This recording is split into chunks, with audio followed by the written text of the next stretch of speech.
By 2025, one report concludes, solar can provide 10% of the nation's power needs. For wind energy, you end up with wind farms like these on a truly epic scale.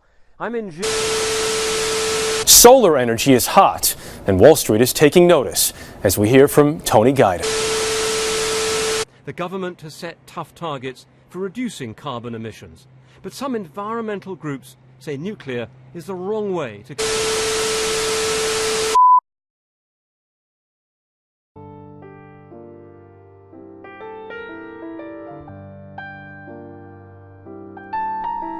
Today we live in an incredible world, a world decades ahead of what logic dictates it should be. The cell phone in your pocket has more computing power than NASA used to put a man on the moon, a birthday card more processing capability than the entirety of the Allied forces in World War II. It certainly seems like we're living in the future, but actually we're not. On the surface it appears that technology is constantly evolving, that it's eternally on the cutting edge of what is physically possible, but this is simply not the case.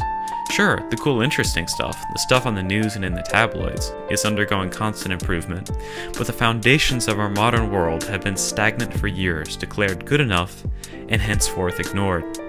I'm speaking, of course, about energy.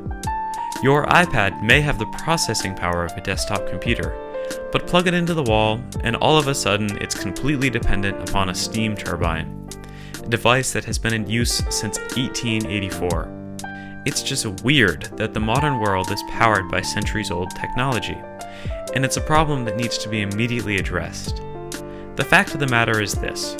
Right now, we can burn as much stuff as we want, to make as much steam as we want, to turn as many turbines as we want.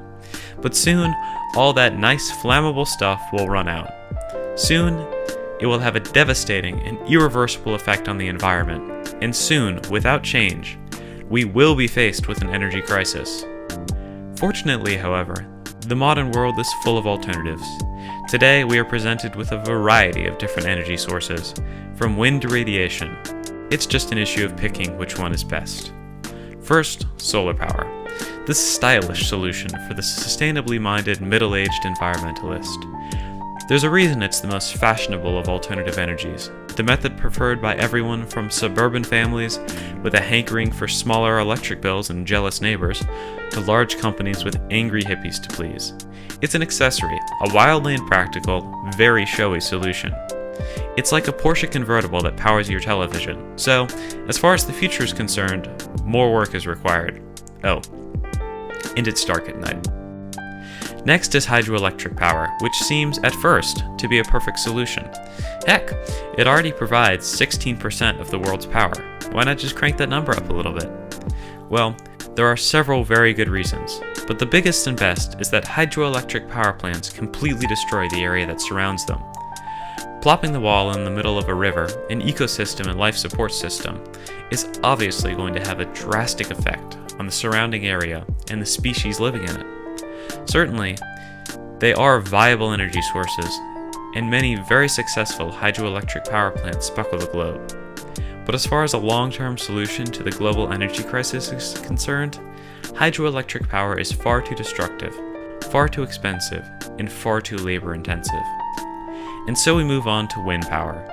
Despite the fact that wind is an ever-present and completely renewable force, it is only used to produce a very small percentage of the world's energy. However, there's a very good reason that wind power is rare. Most wind power comes from wind turbines, essentially massive propellers on sticks. A windmill provides enough energy to power about 600 homes. However, even that is not a compelling enough reason to declare wind power the way forward. Turbines are huge, incredibly difficult to transport and construct, and are incredibly expensive. Also, wind farms are very noisy and destroy the landscape, managing to kill both birds and property prices in one fell swoop. It's reasonable to assume that one day, wind power will be more prevalent, but that day is many years off. We simply do not have the technology. Further development is required. However, wind is not the end-all be-all of Earth-derived power. Another potential solution is geothermal energy. Geothermal energy is harvested from the Earth's crust, an area containing high temperatures and pockets of heated water. Wells can be drilled down to harvest this heat and the steam produced by the heated water to heat buildings and spin turbines. It's a procedure already used in several industrial processes such as pasteurizing milk, growing plants in greenhouses, drying crops, and heating water at fish farms. But there's a glaringly obvious problem with geothermal energy production. Despite the fact that it's free and does not rely on faltering natural phenomena such as the sun and wind, it's simply not very practical. Sure, there's plenty of energy to be had from the Earth's core, but until we can access it without enormous effort in long-term construction, geothermal power production will have to take a back seat. Speaking of glaringly obvious problems, in recent years biomass has been rearing its exceptionally smoky head on a world scale. Biomass-produced power accounts for an incredible amount of the world's energy, mostly prevalent in the Third World, where wood and other biomass is used to cook and to heat houses. Power can be derived from a multitude of different types of biomass: grasses, crop residue, manure, woody biomass, forest residue, and urban waste. Traditionally, power is derived from biomass by burning it, heating water, then running it through a turbine.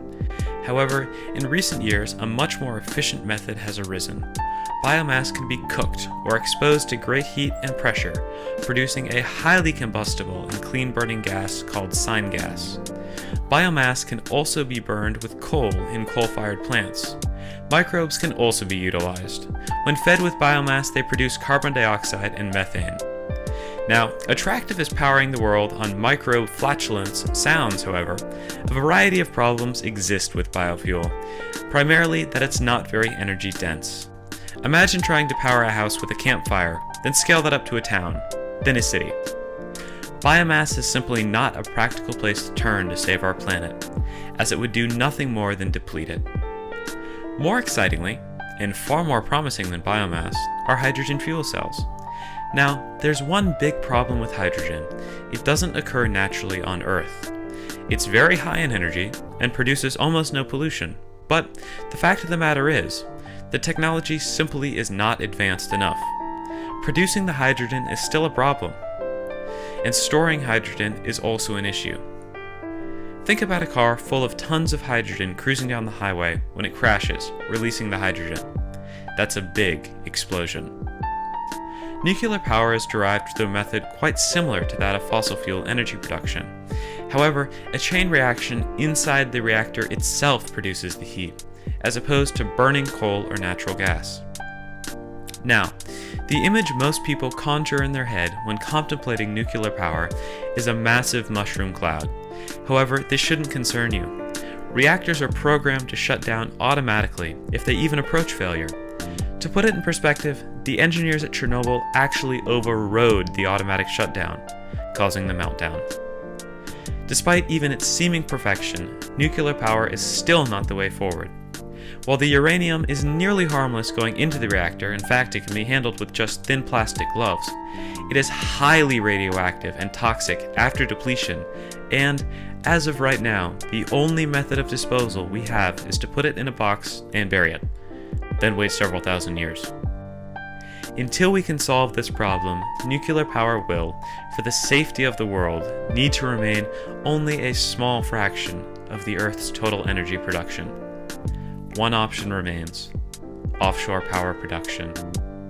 Like any other power source, offshore energy does have a plethora of potential problems, the most obvious being the possible environmental issues with plopping massive spinning chunks of metal into the ocean. Also, there's the very real possibility that, if offshore power production does become popular, commercial fishing will be interrupted. It's hard to run a net when the seafloor is speckled with generators in difficult to traverse fish-populated water with massive floating blocks in the way. Also, offshore power production is inherently expensive. The power plants themselves must be able to stand up to the constant abuse of waves and salt water. Finally, getting the power from the offshore plants to the shore is difficult. Companies cannot easily run individual wires from each device to shore.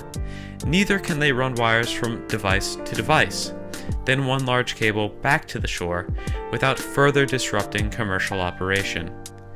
Put plain and simple, there is no perfect way forward. Each solution to our current energy crisis has its problems, but offshore energy production has the fewest. Solar power destroys huge swaths of land with mirror farms. Hydroelectric power plants decimate lakes, streams, and the surrounding area, killing fish and relocating people and animals in the process.